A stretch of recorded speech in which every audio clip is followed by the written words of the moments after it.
देखिए, आज हम पार्ट नंबर 2 पढ़ने जा रहे हैं वर्णमाला का स्वरों का वर्गीकरण भाग नंबर 2। आज पहला भाग हमने पढ़ लिया था, आज हम दूसरा भाग पढ़ेंगे। तो क्या है, देखिए आपने पहले भी कहीं ना कहीं आपने वर्णमाला और स्वरों का वर्गीकरण पढ़ा होगा, लेकिन क्या हुआ, आपने समझ में नहीं हुआ। आपने किताबों में पढ़ा, दूसरी क्लास भी आपने देख ली किसी और दूसरे की, लेकिन समझ में नहीं आया। मैं पूछूं आपको समझ में क्यों नहीं आया? पूछूं मैं समझ में आपको क्यों नहीं आया? रुको ज़रा, मैं खुद बताता हूँ आपको क्यों नहीं समझ में आया। क्योंकि आपने जब पढ़ रहे थे, क्या आपको उसमें पढ़ने में रुचि थी? आपने का पूरा ध्यान था उस पर? मैं क्या था? नहीं। क्योंकि जब हम पढ़ते हैं, कोई भी लेसन पढ़ते हैं, तो हमारा पूरा ध्यान ना होने के कारण, हमारी रुचि ना होने के कारण हम उसको अच्छी तरीके से नहीं पढ़ पाते हैं। कोई भी लेसन पढ़ने से, कोई भी टॉपिक पढ़ने से पहले हम यहाँ पर यूट्यूब पे आने से पहले हमें ये इरादा करना चाहिए कि आज मैं ये क्लास देखने जा रहा हूँ, आज मुझे ये सिलेबस कंप्लीट करना, आज ये पढ़ने जा रहा हूँ, आज ये क्लास पढ़ने जा रहा हूँ। तो मेरा मन में होना चाहिए। सिर्फ यूट्यूब पे आके खंगालते ऐसे जा रहे हैं, बस वक्त की बर्बादी और कुछ के अलावा नहीं मिलेगा। देखिए, आज वर्णमाला पढ़ेंगे। देख, पूरा ध्यान लगाना, क्लास को स्किप मत करना, तभी समझ में आएगी। आपके पूरे कॉन्सेप्ट क्लियर हो जाएंगे आज, और समझ में भी आएगी। बिना फिर तो ऐसे वक्त बर्बाद करने से आपको क्या फ़ायदा। वक्त की बहुत कीमत है, वक्त आपका गुलाम है, उसके बाद आप वक्त के गुलाम बन जाओगे। तो इस वजह से जो भी पढ़ रहे हो उसको अच्छी तरह से पढ़ो, उसके नोट्स बनाओ, उसका रिवीजन अच्छी तरीके से करो और दोहराओ, और एक कोई पढ़ो। जैसे कि मेरे प्लेटफॉर्म यूट्यूब पर आ गए, हमारे यूट्यूब पर आ गए, तो चैनल पर आ गए, तो आप अच्छी तरीके से हमारी क्लासें देखो, या किसी भी दूसरे के जाते हो, अच्छी तरीके से आपको समझ में नहीं आ रहा है उसी की देखो। आप सबसे पहले आप खुद स्टडी करो, आपको समझ में नहीं आ रहा है तभी इस यूट्यूब पर आओ, क्योंकि यूट्यूब पर आपका वक्त बर्बादी करने के अलावा और कुछ भी नहीं मिलता। अगर हमारी क्लास आपको समझ में आ रही है, आपको पसंद आ रही है, तो हमारी प्लीज़ हमें सपोर्ट कीजिए, हमें सपोर्ट की ज़रूरत है। घंटी को बजा दो कि हम क्लास में आ चुके हैं सर जी। तो बिना देरी करे हुए हम बकचोदी की हुए क्लास की ओर बढ़ते हैं। हम पढ़ते हैं स्वरों का वर्गीकरण, ठीक है? ओके, तो क्या है, स्वरों का वर्गीकरण पढ़ रहे हैं। स्वरों का वर्गीकरण यानी कि बांटना। वर्गीकरण का मतलब क्या होता है? विभाजन करना। क्या मतलब होता है? विभाजन करना। विभाजन का मतलब बांटना। जैसे कि आप में घर में कोई भी सदस्य होते हैं, बराबर हिस्से बांटते हैं ना, तो कितने हमारे पास स्वर हैं? 11 स्वर हैं। हमको उनको बांटेंगे तो क्या, पहले किस पर? उच्चारण के आधार पर। उच्चारण किसे कहते हैं सर जी? उच्चारण का मतलब क्या होता है? यानी कि हम जो मैं बोल रहा हूँ, अब ये शब्द क, ख, ये सब कहाँ से उच्चारण हो रहे हैं? यानी कि क ऐसे जबान क, ख, ख ऐसे निकल रही है ना, तो मैं जबान को आगे निकाल दूँ, ख ऐसे निकलेगी आवाज़? सही नहीं निकलेगी, क्योंकि योग की तंत्रियों का ये मेल हो रहा है, यहाँ पर इसका स्थान है, यहीं पर आपका उच्चारण सही निकलेगा। ठीक है, ओके, हम चलते हैं। उच्चारण के आधार पर ये बना है उत प्लस चारण। उच्चारण बना है उत प्लस चारण। यहाँ पर किसका है? संधि का नियम लगा है। जैसे कि ये डबल चे आ रहे, डबल चे आता है, तो इसको चे को हटा दो और ते लगा दो। इस पर ते लगेगा इसका ना, ते लगा दो आपका उत प्लस चारण। संधि का नियम है। संधि हम भी पढ़ेंगे आगे क्लासों में। अगर आपकी सपोर्ट बना रहेगा, हम जल्दी से सिलेबस कंप्लीट कराएंगे आपको, ठीक है? उत का मतलब क्या होता है? उत मतलब उसके जैसा। चारण मतलब चारण करना, बोलना। चारण करना मतलब बोलना, उसके जैसा बोलना, यानी कि इसके जैसे का आवाज़ निकलती है, इसके जैसे बोलना। ठीक है, पहला जो उच्चारण के आधार पर किया गया है वो कंठ। पहले भी पढ़ा है, समझ में नहीं आया। कंठ, तालवे, फलाना ढेंकना क्या है, समझ में नहीं आता सर जी बताइए। देख लो, मैंने आपको चित्र यहाँ पर चित्र लेकर आया हूँ। कंठ कौन सा होता है? जैसे ये कंठ यहाँ पर कुछ इस तरह से ऊपर खड़ा हुआ ऐसे दिखता है ना, डंडा सा, है ना, ये कंठ होता है। ये कंठ होता है। ऐसे व्यंजनों की बात नहीं, लेकिन ऐसे कंठ स्वर, तो कंठ स्वर ऐसे निकल रहा। जबान पूरी जो जोर, यानी कि जबान का जोर, आवाज निकलने में जो जोर कहाँ आ रहा है, यहाँ पर आ रहा है, कंठ में आ रहा है, यहाँ पर अंदर में यहाँ पर आ रहा है, ये क्या होगा, कंठ हो गया। कंठ स्वर कौन से हैं, ए ऐसे निकलेंगे, ठीक है, ओके, ये कंठ स्वर। फिर तालवे, तालवे हम कहते हैं कि तालू में कोई खसखसाहट हो रही है, तालू, इसी के तालू में चिपक गई कोई चीज़, ऐसे धूल वगैरह ऐसे कहते हैं ना। तो ये तालू क्या है, तालू मतलब कोमल सा जो है ना, ये कोमल सा ऊपर है ना, ये तालू है, और जिसे तालवे कहा जाता है। तालवे यानी कि ये तालू से ये जबान, जब ये स्वर हम बोलते हैं तो यहाँ पर तालवे में निकलते हैं। ओके, तो क्या है, तालवे, ई जबान टक रही है ना, ई ई ई ई ई, ओके, ठीक है, इस तरह से निकल रही है, समझ में आ गया। ई यानी कि जहाँ पर इनका उच्चारण इस तरह से हो रहा, अगर हम इस तरह से नहीं बोल रहे हैं, जबान आगे यहाँ पर लगा के ऐसे निकल, नहीं ना बेटा, यहाँ पर इसका सिर्फ उच्चारण, यहाँ पर तालवे में हम यहाँ पर जबान को यहाँ पर लेकर जाएंगे, यहाँ पर इस तरह से हम जोर लगाएंगे तो होगा ये।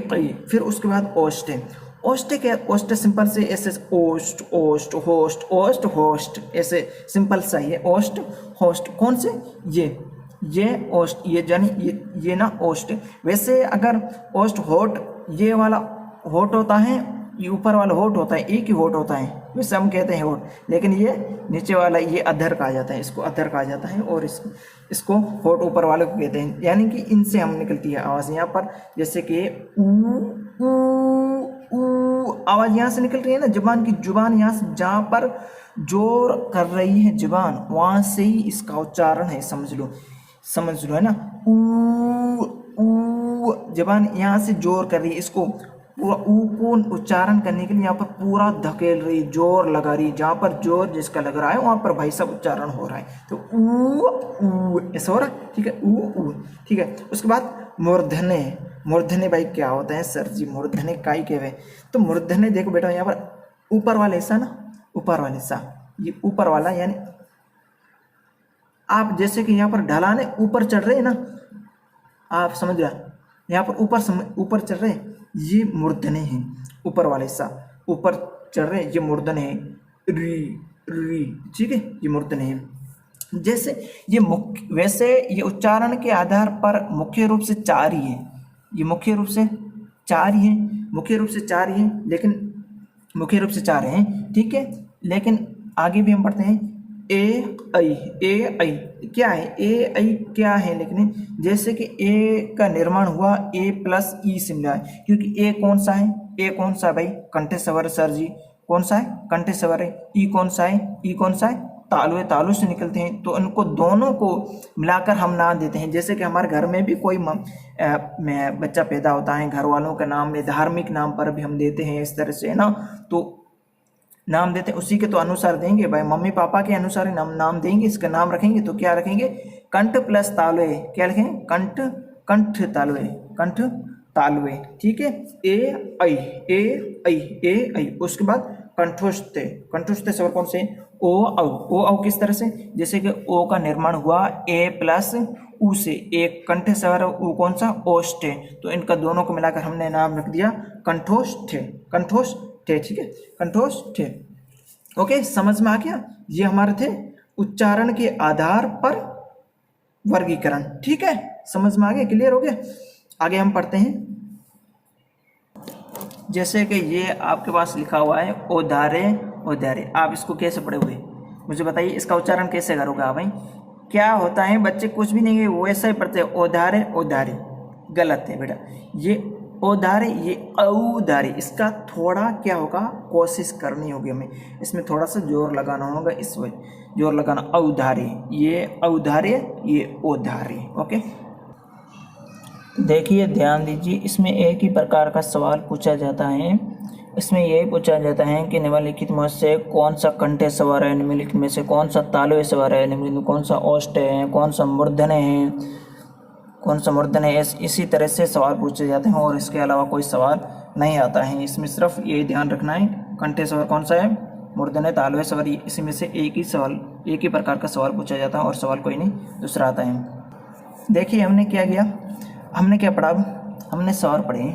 स्वर कितने होते हैं स्वर बताइए, कितने होते हैं, 11 स्वर होते हैं। ठीक है, 11 स्वर होते हैं। ओके, 11 स्वर होते हैं। मात्रा कितनी, 10 मात्रा। मात्रा किससे कहते हैं सर जी, मात्रा बता दिए थे, यानी कि क्या, उच्चारण में लगने वाला समय, जिससे क्या कहा जाता है, मात्रा कहा जाता है।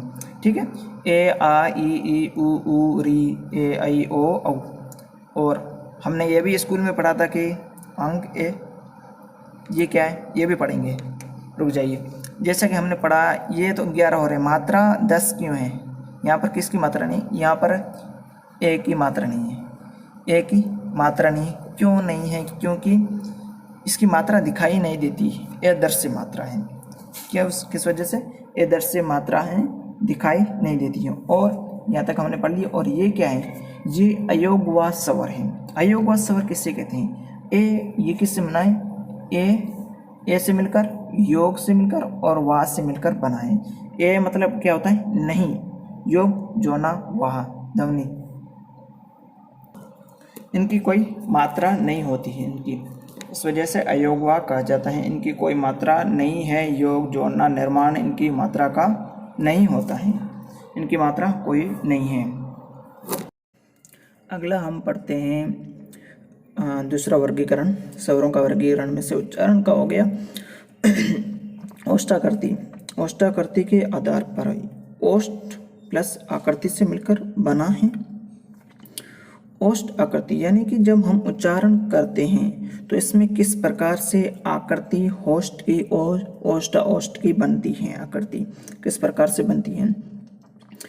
इनको हम ओष्ठाकृति के आधार पर दो भागों में डिवाइस कर सकते हैं, बांट सकते हैं हम इनको। एक वर्ताकार है और दूसरा अवर्ताकार है। यानी कि हम कहें तो ओष्ठाकृति के आधार पर ऐसे स्वर जो विशेष आकृति बनाते हैं और कुछ ऐसे स्वर जो विशेष आकृति नहीं बनाते हैं।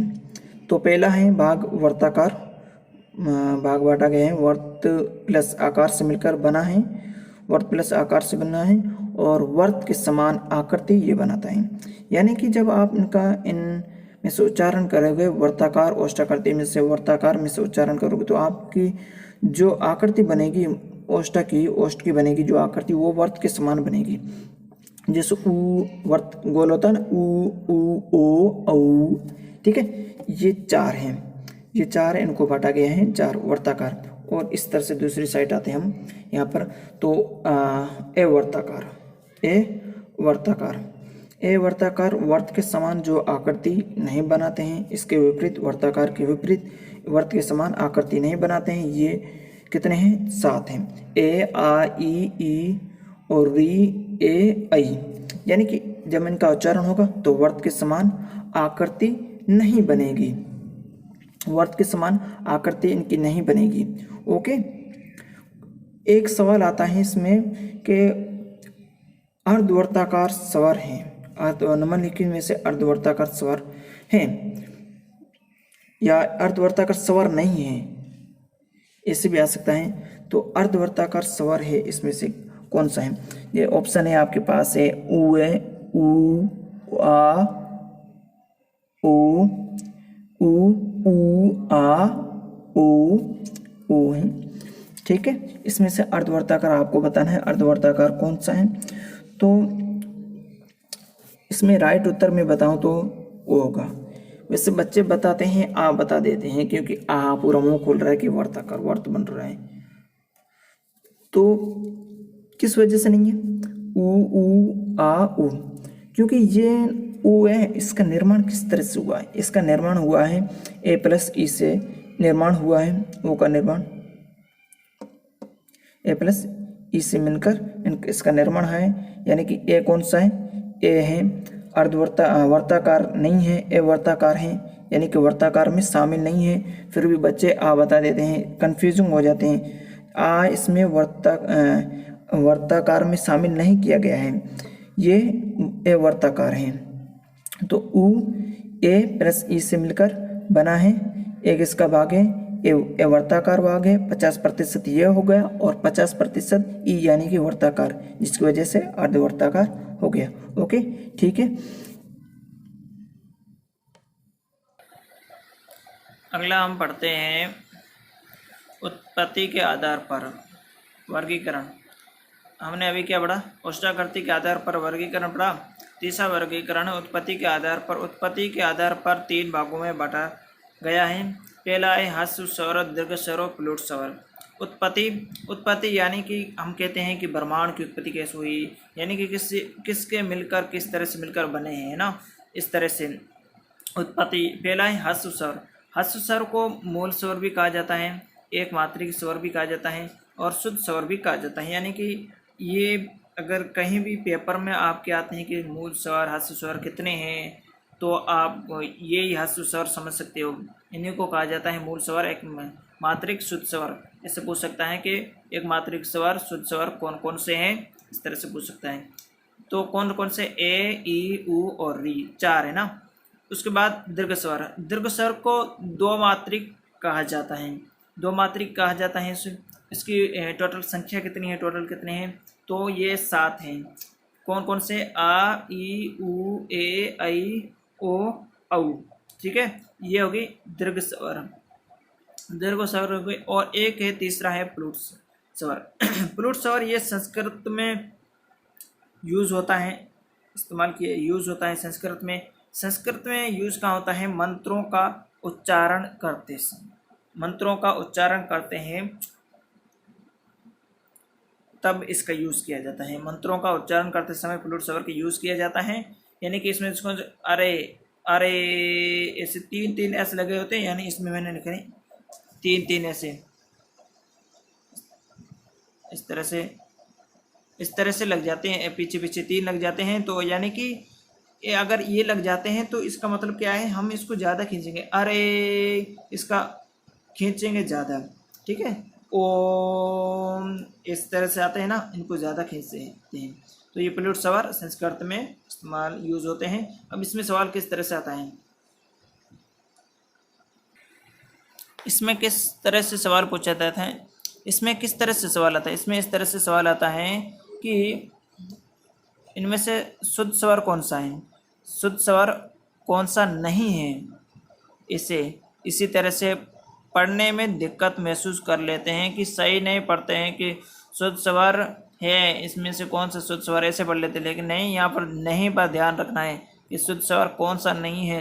ए है, ई है, री है, ए है। तो हमें ये याद रखना चाहिए शुद्ध स्वर कौन सा, ये है ना, ये 4 शुद्ध स्वर है, ये याद रखना चाहिए। तो इसमें से कौन सा है? इनमें से नहीं है ए नहीं, ए नहीं। क्यों नहीं है? क्योंकि ये किसका निर्माण हुआ है, ये किससे मिलकर बना हुआ है, ये किससे मिलकर बना हुआ है? ये ए और ई से मिलकर बना है, ए और ई से मिलकर बना है, इस वजह से शुद्ध स्वर नहीं है। अब हम वर्गीकरण में से पढ़ते हैं, स्वरों का वर्गीकरण में से पढ़ते हैं। जाति के आधार पर स्वरों का वर्गीकरण करते हैं। जाति के आधार पर यानी कि हमने किस तरह से, जैसे कि हमने पढ़ा था कि दीर्घ स्वर में पढ़ा था, दीर्घ स्वर पढ़ा। उत्पत्ति के आधार पर हमने पढ़ा ह्रस्व स्वर, दीर्घ स्वर और प्लूट स्वर। तो दीर्घ स्वर 2 प्रकार से हैं। एक दीर्घ स्वर संधि में आते हैं आपके, एक संयुक्त स्वर होते हैं दीर्घ स्वर, यानी कि 2 स्वरों से मिलकर होते हैं, जिसे संयुक्त स्वर कहा जाता है, जो कि दीर्घ स्वर में हमें देखने को मिलता है। जैसे कि आ है तो ए प्लस ए, इस तरह से संयुक्त स्वर यानी दूसरे स्वर कोई दूसरा मिला होता है। तो इन्हीं को हम जाति के आधार पर बांटते हैं, जाति के आधार पर, इन्हीं को हम जाति के आधार पर बांटते हैं। तो ये 2 प्रकार से यह जाति है, सहजातीय और विजातीय है। सहजातीय किसे कहा जाता है? सहजातीय उसे कहा जाएगा जिसमें समान जाति वाले स्वर हो, यानी कि समान जाति वाले स्वर हो।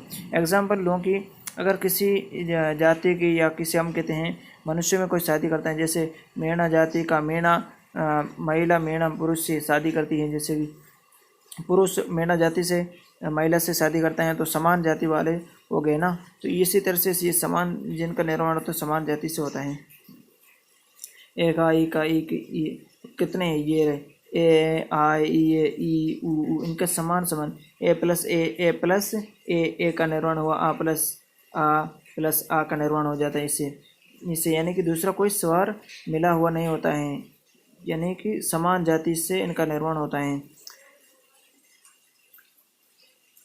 तो उसके बाद विजाति में क्या है, विभिन्न जाति के स्वर होते हैं, विभिन्न जाति के आपके स्वर होते हैं, यानी कि दूसरे स्वर मिले होते हैं। जैसे कि किसी व्यक्ति ने शादी की, महिला से भील पुरुष ने शादी की, तो अलग अलग जाति के हो गए ना, ये अलग अलग जाति के मिलकर बने होते हैं। ए का निर्माण किससे होता है, अलग अलग ए और ई से मिलकर होता है, ए और ई से मिलकर होता है, ए और ई से मिलकर होता है, ए और ई से मिलकर होता है। इससे अलग अलग जाति के हम कह सकते हैं, अलग अलग जाति के स्वर।